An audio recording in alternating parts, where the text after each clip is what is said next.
E a partir dali ele começou a levar a mensagem do Evangelho, né, a ir a cavalo, a pé, enfim, fazer viagens no Reino Unido, espalhar essa mensagem de santidade, e o avivamento foi tomado conta pelo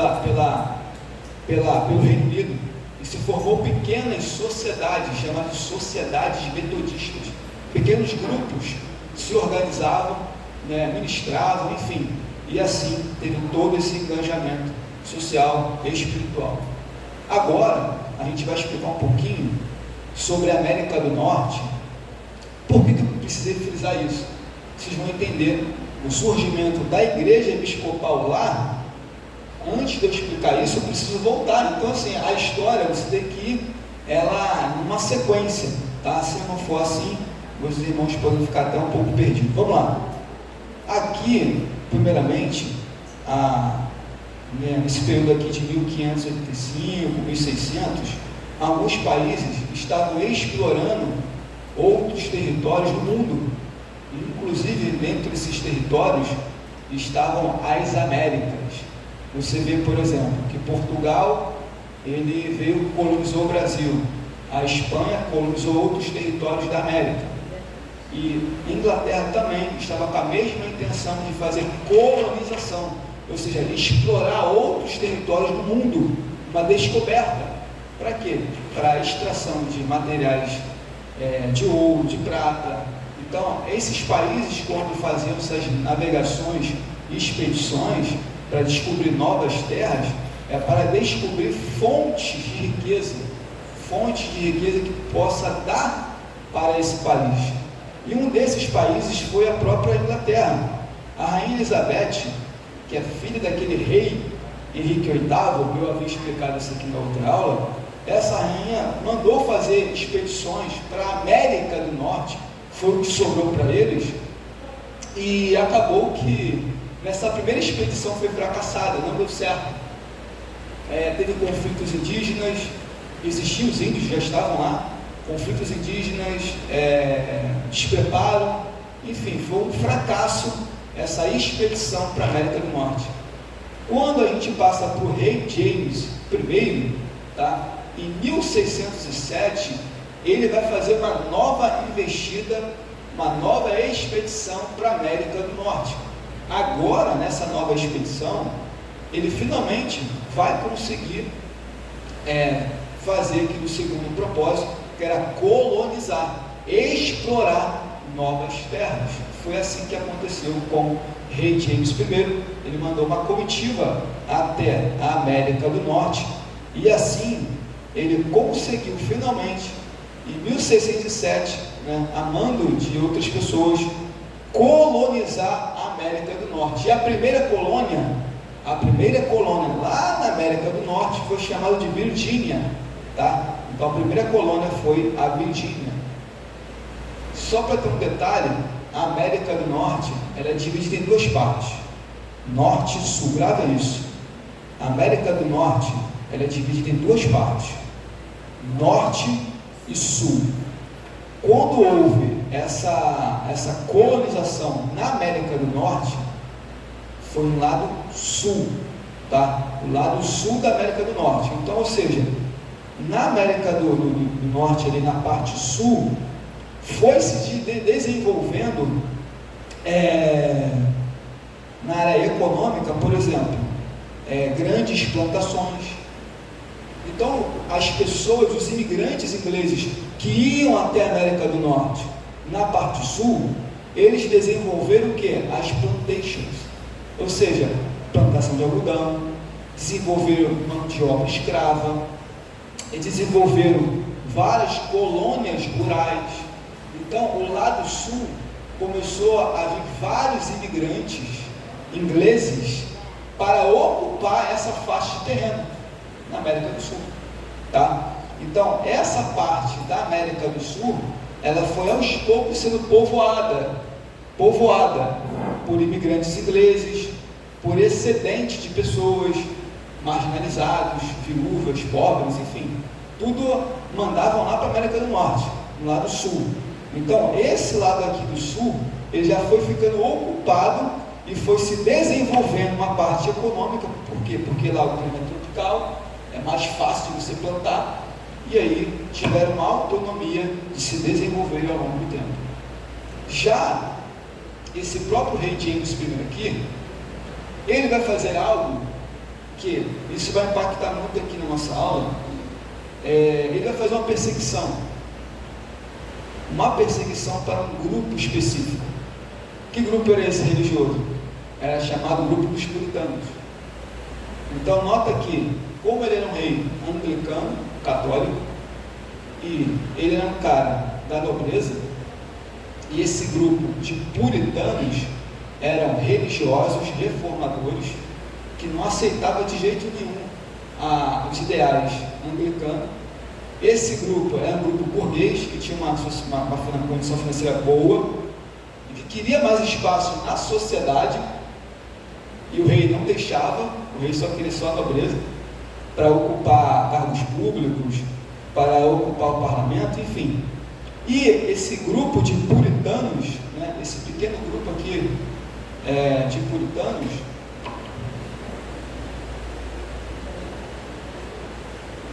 eles foram perseguidos por esse rei James. Então, esse rei James aqui, ele vai perseguir esse pequeno grupo de puritanos que existiam lá na Inglaterra. Tá? O que acontece? Como esses puritanos, não todos, tá? Mais ou menos 100 homens vão decidir sair da Inglaterra. E para onde? Qual o lugar que havia sido destinado para aqueles que foram lá fazer a colonização? Na América do Norte. Sendo que só tem um detalhe: esses puritanos, que tinham uma fé reformada, uma linha calvinista, esses puritanos que não aceitavam os dogmas anglicanos, eles vão para a América do Norte, mas eles não vão para o lado sul da América do Norte. Eles acabam indo para o lado norte. Ao invés de ir para o sul, eles vão para o norte. Mas o que ocasionou, né, para os puritanos, tá, irem para o lado norte e não ir para o lado sul? É que, segundo a história diz, quando eles estavam em embarcação, eles levavam animais, claro, levaram pequenas sementes, porque eles não iam voltar mais para a Inglaterra. Eles levavam arma de fogo. Ou você acha que, de repente, para o embate indígena não tinha que ter arma de fogo? Eles levavam arma de fogo. Então, nessa viagem que eles estão indo para a América do Norte, veio uma grande tempestade. E quando ocorre essa grande tempestade, eles, ao invés de ir para o lado sul, eles acabam indo para o norte. E para piorar a situação, além de ir para o lado norte, estava um inverno rigorosíssimo. Então imagine só, uma direção que eles estavam tomando para um lugar, acaba que após a tempestade eles vão para um outro lugar, na América, na parte norte, ainda estava inverno. Aí piora mais a situação, né? E aí tiveram que passar, muitas pessoas morreram lá, por causa do frio, das dificuldades, muitos sobreviventes também. Alguns indígenas acabaram recebendo e tendo que ter aquela interação para poder se comunicarem, se instalarem, e a partir daí você tem na América do Norte e América do Sul sendo ocupada por ingleses, tá? Então você vai ter gente lá do lado sul, ingleses, anglicanos, da fé anglicana. Você vai ter do lado norte, puritanos, de uma fé reformada. E você vai ver tanto um lado como o outro sendo povoado por ingleses, tá? E no lado norte, eles não tinham mão de obra escrava, como no lado sul. Eles tinham a mão de obra mão livre. Eles faziam fabricação de navios e faziam transações comerciais, ou seja, aos poucos, ao passar do tempo, tanto um lado como o outro acabou sendo povoado por ingleses, tá? Na América do Norte, tá bom? Então lembrando que na América do Norte existe o lado sul e o lado norte. E daí, a primeira colônia em que eles vão fundar, os puritanos, vai se chamar assim, Massachusetts. Primeira colônia, Massachusetts. E daí, quando os ingleses foram ocupando, outros pontos da América do Norte foram sendo ocupados. Assim foi chamado as 13 colônias da América. Aí você tem a Pensilvânia, Nova York, Nova Jersey, Carolina do Norte, Carolina do Sul, Massachusetts, Virgínia, Geórgia. Então você vai ter todas essas 13 colônias. E aqui, por que eu tenho que explicar isso? Porque lá na frente, o próprio John Wesley vai ter contato com esses ingleses, porque ele também é inglês. Por isso que eu precisei explicar lá atrás, para vocês entenderem lá na frente. Porque John Wesley não nasceu aqui nessa época de 1600, não. John Wesley só pode nascer em 1703. Então, ou seja, eu precisei explicar a ocupação dos ingleses na América do Norte. Então você tem as chamadas 13 colônias da América do Norte.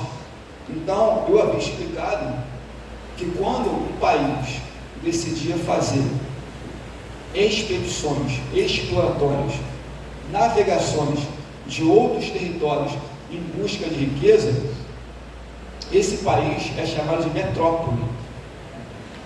E as terras que eles ocupavam chamavam de colônias.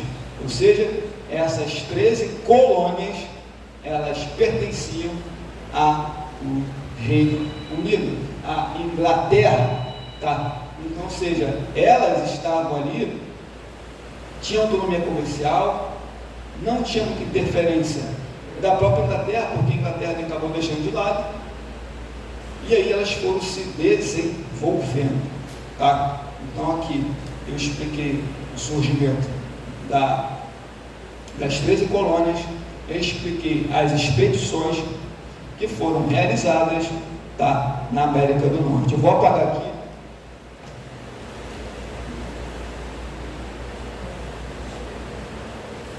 Eu vou fazer um mapa.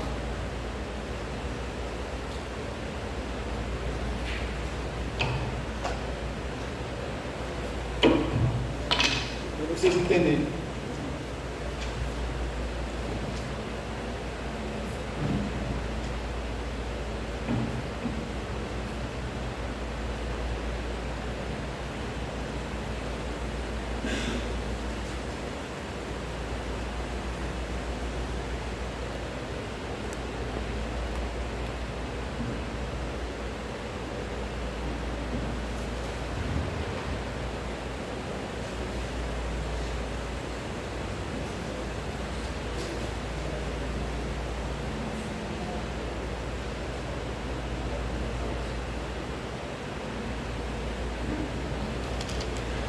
Como vocês podem ver, de forma bem didática, eu estou explicando. A Inglaterra ficava aqui, Oceano Atlântico, América do Norte. Está vendo? E aqui, ó, toda essa faixa de terra foi ocupada pelas 13 colônias. Então, de lá até aqui, levava 2 meses de viagem. E foi esses puritanos, tá, que vieram para cá, pegar a parte norte, e a outras expedições da primeira pegou a parte sul. E aqui ficavam as 13 colônias da América. Entendeu, meus amados?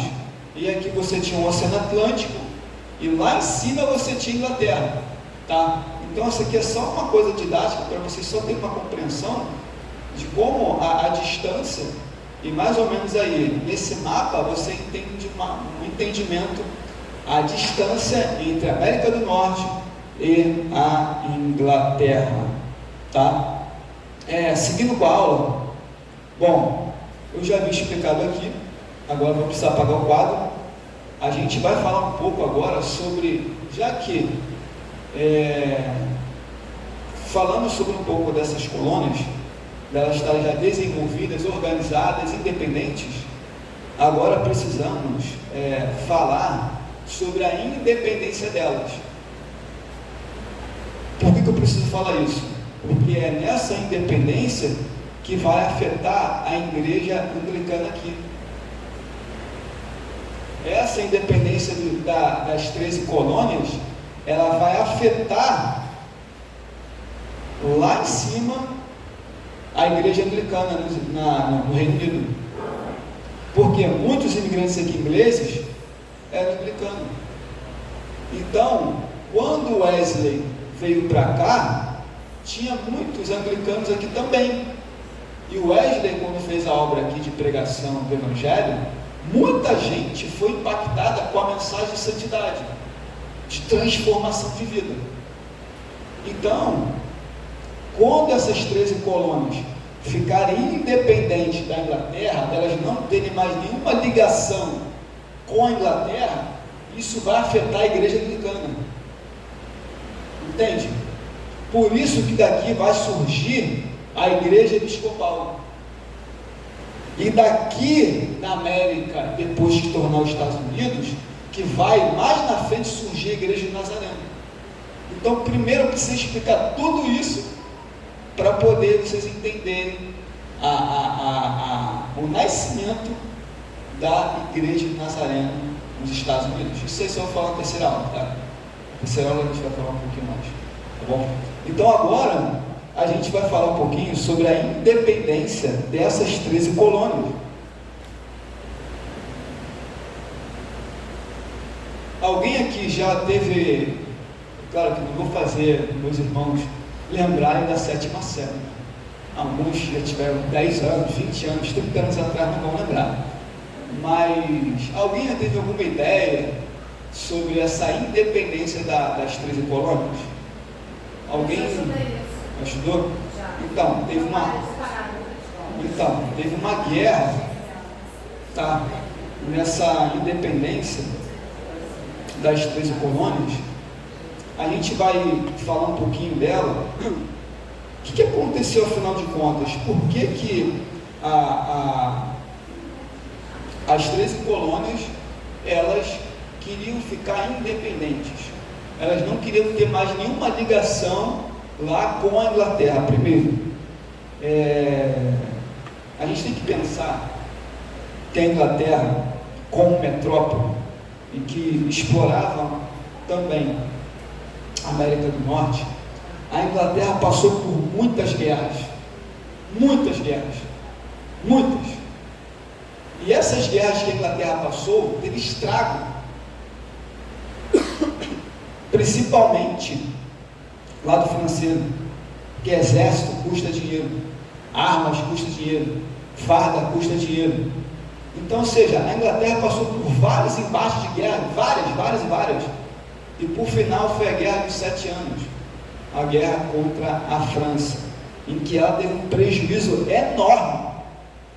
E aí, por ela ter esse grande prejuízo financeiro, ela vai pensar assim: bom, como a gente vai se recuperar desse prejuízo financeiro? Como é que a gente vai se erguer economicamente depois de tantas batalhas que nós participamos?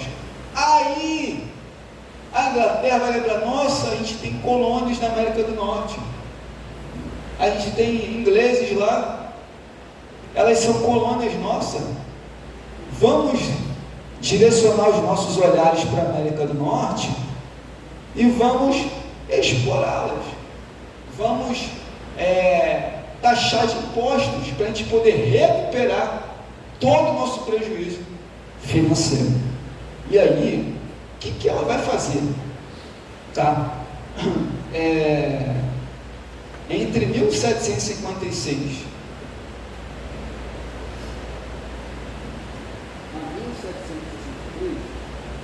houve essa guerra. Deixa eu ver se eu botei aqui mesmo. Houve essa guerra, a guerra dos 7 anos. Tá? Essa guerra dos 7 anos, como eu explicado, ela fez com que a Inglaterra tomasse medidas, após tomar um grande prejuízo, de taxar vários impostos para essas 13 colônias. Então, qual era a ideia? Bom, para a gente poder se recuperar, a gente começa a taxar de impostos, começamos a exigir taxações para a gente poder recuperar a nossa economia. Então, ou seja, eles tiveram algumas leis, por exemplo, a lei do selo, a lei do açúcar, a lei do chá. Por exemplo, eu posso falar aqui da lei do selo, que todo documento que circulava na América do Norte tinha que ser timbrado pela coroa, era uma obrigação. Então ela taxou várias leis, vários decretos pelo parlamento, que o rei não decidia sozinho, então tinha um parlamento. Então o parlamento autorizou lá na Inglaterra a taxar impostos aqui. Então começou uma série de medidas de taxações de impostos para que esses impostos fossem pagos para a Inglaterra, eles pudessem ter a sua recuperação econômica.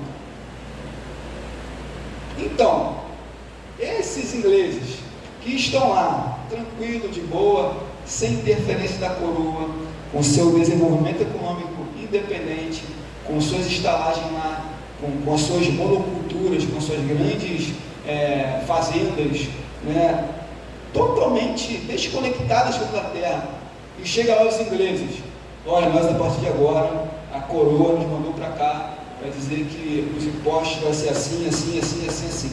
Então, como é que você acha que esses ingleses aqui iriam reagir a isso? Se a Inglaterra tinha esquecido completamente das suas colônias, mas por esse prejuízo financeiro, ela vai olhar para cá e falar: não, preciso me recuperar financeiramente. E para isso, o rei, juntamente com o parlamento, decidiu fazer essas leis: a lei do açúcar, a lei do selo, a lei do chá, e por aí vai. Como esses colonos não estavam dispostos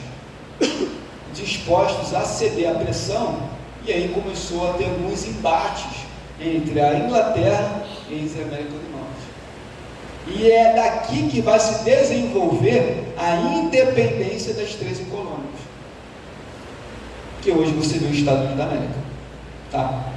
Então, continuando aqui, uma dessas leis era chamada a lei do alojamento. Ou seja, militares ingleses que ocupavam a América do Norte, as pessoas tinham que ceder a casa para dormir e para comer. Você imagina só, você está aqui na América do Norte, está de boa, aí está lá um militar inglês: olha, a lei, o decreto que foi dado para a Inglaterra diz que eu posso entrar na sua casa, comer da sua comida e dormir na sua casa. Imagina só isso. Chega lá uma tropa inglesa cheia de fome, chegando na hora certa, hora do almoço. Chega lá: não, mas isso aqui é o edito da coroa, a lei do alojamento, isso aqui é uma ordem, e vocês têm que cumprir a lei da coroa. Então, essas leis aqui, invasivas, acaba que tornando-se difícil dessas pessoas, desses ingleses na América, acabar sustentando isso. Então vai haver vários embates entre eles, a ponto que uma certa noite, eu acho até que é engraçado, né? Uma certa noite, lá no porto de Boston, lá na América do Norte, tinha várias caixas de chá para serem levadas, para serem vendidas. E aí, 150 pessoas, 150 homens ingleses, repare só, presta atenção aqui em mim, vários ingleses, 150 homens, eles vão se disfarçar de indígenas, eles vão se disfarçar de índios, vão chegar no porto de Boston e vão começar a pegar aquelas caixas de chá e jogar no mar, dando prejuízo para quem? Para a Inglaterra. Aí, essa noite ficou conhecida como a festa do chá de Boston. Os ingleses se disfarçaram de indígenas, pegaram as caixas de chá que estavam no navio e jogaram tudo em alto mar. E aí? A Inglaterra soube. Quando a Inglaterra soube desse grande prejuízo que eles tiveram, a Inglaterra vai fazer o quê? Vai colocar leis intoleráveis. Ela vai mandar um novo edito dizendo, manda para cá, é um decreto da lei 2 intoleráveis. O que dizer nessa lei? Que eles não deviam, as reuniões estavam suspensas, o porto de Boston estava fechado, e ia mais, tinha que também fazer aquilo que eu falei antes, que era alojar os militares ingleses. Então, essa lei 2 intoleráveis fez com que os ingleses aqui na América do Norte, aqui foi o estopim, aqui foi a gota d'água nesse episódio. Então, ou seja, as reuniões estão suspensas, o porto de Boston está fechado, eu ainda tenho que receber os ingleses na minha casa, e aí vai se dar uma reunião secreta entre os colonos, chamado da primeira, eles vão fazer um congresso. Essas 13 colônias, tirando a Geórgia, vão fazer o primeiro congresso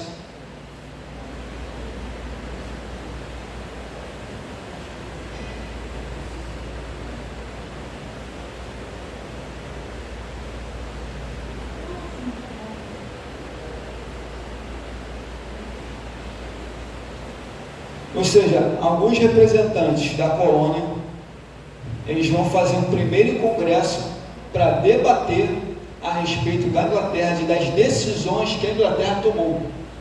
Então, nesse primeiro congresso aqui, eles estavam debatendo uma maneira de fazer com que a Inglaterra, ainda assim, embora fosse a coroa, embora eles fossem colonos, eles não queriam, nessa primeira reunião, romper com a Inglaterra, não queriam fazer isso. Não era a ideia, não era o propósito romper com a Inglaterra. Mas, como o negócio, como ficou tão insustentável isso, acabou que no segundo congresso que eles fizeram, no segundo congresso, 4 de julho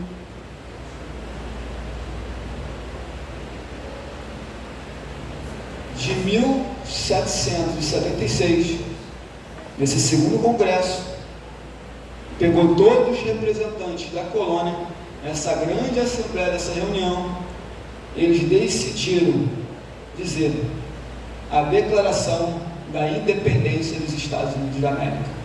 Agora, já não é as 13 colônias, mas agora é Estados Unidos da América. E a partir daqui, não veremos mais como as 13 colônias, ou como a América do Norte com a América do Sul. Claro, em questão de faixa territorial havia essa divisão, mas o nome agora vai ser um país, a independência dos Estados Unidos da América. É por isso que hoje, quando você vê essa história no passado, você entende no presente por que houve essa formação, esse novo país se formando, e agora não mais sujeito à Inglaterra, não mais sendo colônia, mas sim um país. Mas você pensa que foi assim? Declarou a independência, estamos independentes da Inglaterra, tudo certo? De 1000 até 1781, houve guerras da América do Norte contra a Inglaterra. Então você acha que simplesmente aquele congresso, olha, estamos aqui dizendo que somos independentes, não estamos em nenhuma ligação mais com a Inglaterra, você acha que foi assim simples? Tu acha que a Inglaterra ia entregar as suas colônias, a sua fonte de riqueza, assim, de mão beijada? Claro que não. Então, quando houve essa guerra de 76 a 81, aí a França, a Espanha decidiam apoiar os Estados Unidos por interesses econômicos, acaba que a Inglaterra é vencida. Em 1783, no Tratado de Paris, aí a Inglaterra diz: realmente, vocês são independentes. A gente assina, a gente reconhece que vocês agora não têm nenhuma conexão com a Inglaterra. Agora vocês são um país livre. Agora você entende por que existe essa situação? Aí você pergunta: poxa, professor, você deu esse rodeio todinho só para falar do surgimento da igreja episcopal? Você explicou lá atrás, falou disso tudo, só para falar de um item. Se eu não fosse na sequência, você não entenderia todo esse cenário aqui, e não entenderia o surgimento da igreja e o rompimento da igreja. Agora sim, vocês vão entender por quê. Por que houve o rompimento da igreja anglicana, que era a matriz, com aqui, com a igreja anglicana aqui. Então isso afetou diretamente quem? Os anglicanos aqui da América do Norte. Agora, quando olhamos para John Wesley, voltando agora, em John Wesley, a gente percebe que acontece após isso. Após a independência dos Estados Unidos, foi interrompida as relações com a matriz. Ou seja, com a igreja anglicana e com a igreja que estava aqui, houve o que? Um rompimento. E agora, com esse rompimento, o que ia acontecer? Acontecer que vai surgir uma nova igreja. Ou seja, essa igreja tem as mesmas características anglicanas, no sentido que de engajamento social, pregação de santidade, justificação pela fé. Essa é a mensagem de John Wesley, mensagem de santidade, de justificação pela fé. Então, essa nova igreja que vai surgir nos Estados Unidos, ela tem a mesma doutrina. Por quê? Porque o mesmo pregador que pregou na Inglaterra com a mesma mensagem, é a mesma mensagem que vai ser transmitida para os Estados Unidos. E aí, a gente vai ter a participação de duas figuras importantes para essa nova construção, ou seja, para essa nova igreja que vai surgir nos Estados Unidos.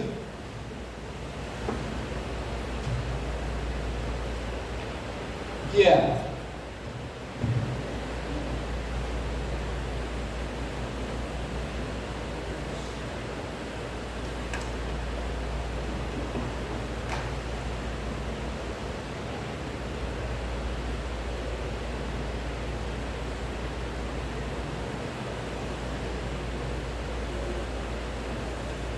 esses dois caras aqui, Thomas Cook e Francis Asbury, eles dois são amigos de John Wesley. São dois evangelistas, amigos de John Wesley. E através desses dois amigos que o Wesley tinha contato aqui, nos Estados Unidos. E aí, com o rompimento da matriz, John Wesley, ele era resistente a criar uma nova denominação. Ele não queria criar uma nova denominação. Não queria que mantivesse a igreja anglicana. Porém, como houve esse rompimento, e ele repensou nisso, o que ele fez? Por que ele repensou nisso? Dois fatores importantes. Não tinha ministro suficiente, pessoas para ministrar os sacramentos, e tinha que cuidar dos neófitos, de novos convertidos. Então você precisava levantar pessoas para cuidar desse povo aqui. Então, John Wesley vai incumbir esses dois homens, Thomas Cook, Francis Asbury, esses dois homens aqui, John Wesley vai incumbir como superintendente e como bispo, bispo dessa nova igreja metodista episcopal. Agora aqui, nos Estados Unidos, temos uma igreja, a igreja metodista episcopal. Qual é o propósito? Como eu havia falado antes, era para cuidar desses neófitos, cuidar dos sacramentos, tinha poucos ministros, e assim, a mesma mensagem, o mesmo cuidado que ele tinha na Inglaterra era o quê? Engajamento social, cuidar dos marginalizados, inclusive, até existia um grande preconceito com a questão de cor racial nos Estados Unidos. Eles eram completamente contra a questão, eles eram, como é que eu posso dizer assim, era contra o racismo, sabe? Ele tinha um engajamento social muito forte, e aí você vai ver o surgimento da igreja metodista episcopal, e é daqui, nos Estados Unidos, que vai surgir lá na frente a igreja do Nazareno.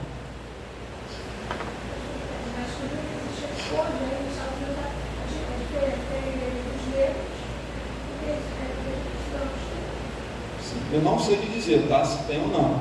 Mas aqui, eu até fiz uma anotação aqui. Esse Francis Asbury, esse homem aqui, ele ordenou a diácono, um homem chamado Henry Rosier. Vou até escrever aqui.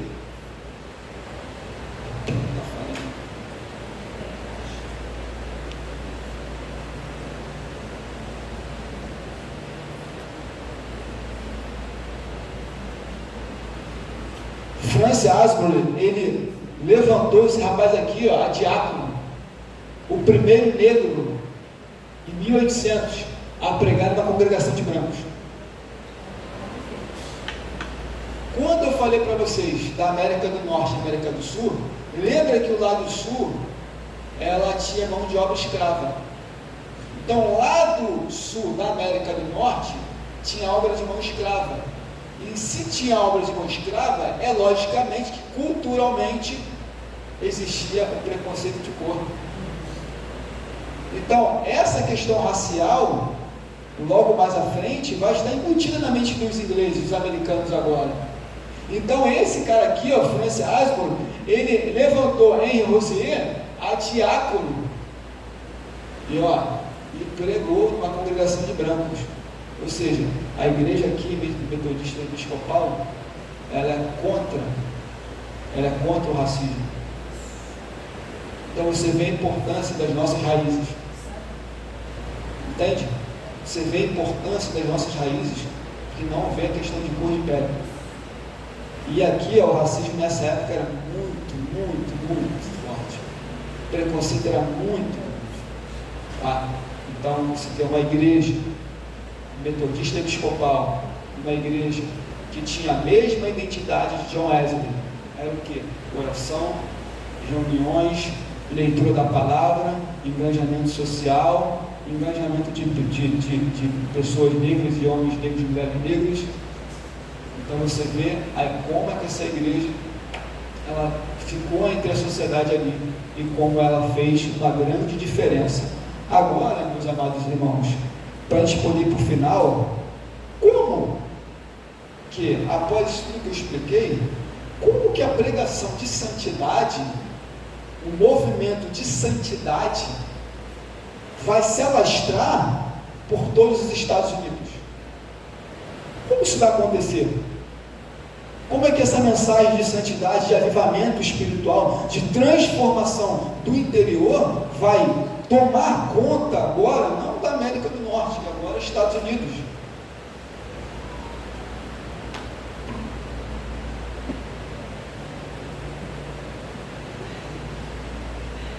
Como é que essa mensagem aqui, essa mensagem de santidade, vai alcançar toda, vamos dizer assim, a maior parte da mensagem do Evangelho ser alcançada aqui na América do Norte?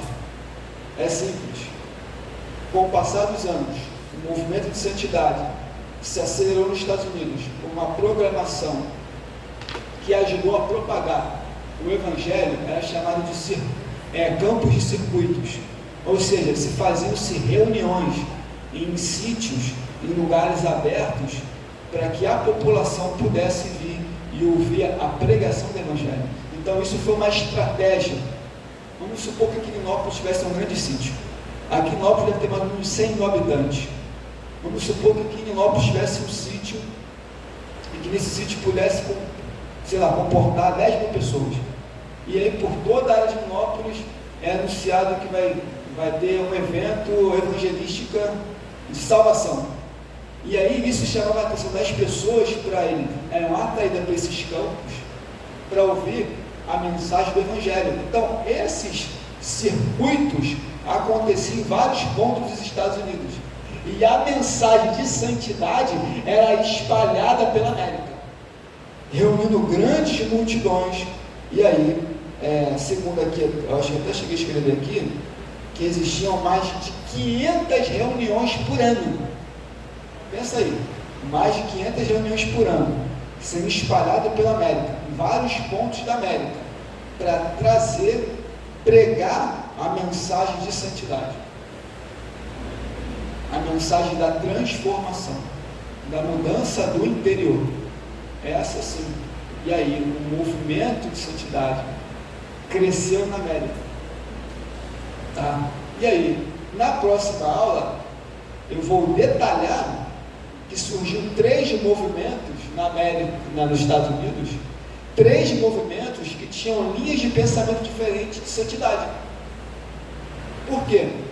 Porque 40 anos se passou desde que se fundou a Igreja Metodista. Tá? Após 40 anos, muita coisa foi mudada da mensagem. Muita coisa tomou outros viés. E na próxima aula que eu for dar, eu vou explicar exatamente esse movimento de santidade, que existiam 3 linhas de pregação de santidade. Aí eu só vou te falar na próxima aula. Hoje não. Hoje a gente vai parar aqui. Tá? Meus amados, temos tempo.